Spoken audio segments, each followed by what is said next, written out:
Ano ang illegal or abnormal beans? Nakatanggap na kayo na message na sinasabi na, "You have received this amount of illegal beans, and it will be deducted from your balance." Ito ang possible dahilan bakit may nakuha kayo ng illegal or abnormal beans sa wallet nyo.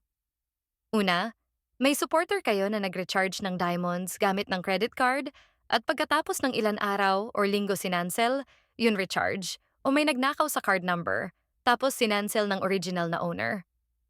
Pangalawa, may nag-hack ng account ng isa user, tapos binigay sa'yo yon, diamonds at beans. Pag nag-appeal yung owner ng account at na-process, mababalik yung nabigay sa'yo. At mababalik sa original na account owner yon, na wala nila. Pangatlo, may natanggap ang isa Bigo host na illegal beans, pero hindi pa alam ng host at hindi pa na-detect ng Bigo. Nanalo ang host sa palaro at dumami ang beans ng Bigo host, binigay niya sa iba yung beans niya sa iba Bigo host. At yun mga host ay nanalo rin at binigay sa iba. Pag na-detect ng Bigo host, yun abnormal beans sa host na yon, lahat na connected sa beans na yon, ma-flag na abnormal beans, at babawiin ng Bigo, yun mga beans na counted as abnormal. Yun ang dahilan na minsan nakakakuha ng multiple na Bigo host na message na may nakuha sila illegal o abnormal beans.